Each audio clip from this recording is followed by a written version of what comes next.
All right, speaking of athletic endeavors, Channel 3 photographer Squeak Chris Johnson, well, he threw out the first pitch of the Wahoos game and did a darn fine job of it. Yes, he did. He's a good man. He's a hard worker. And the best thing about this is because he was throwing out the first pitch, he had to arrive early, which means he was there for a huge thunderstorm, thankfully, before most people arrived.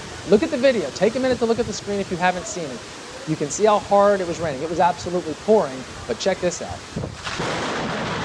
Boom, lightning strike hitting the scoreboard, and he couldn't have been luckier, panning right towards it when it happened. So amazing video there from Chris Johnson. You know, throwing out the first pitch, that alone is like, hey, big night. Yeah. Who knew he's gonna, I told him this morning, I said, that's maybe the most significant thing you'll ever shoot video-wise. I mean, this is something we'll remember forever. Yeah, it'll pop up every now and then, and that was one heck of a storm downtown yesterday. I know it was, yeah. There was some street flooding downtown, and it was so interesting because, you know, you now live downtown, so you were right there in the thick of it.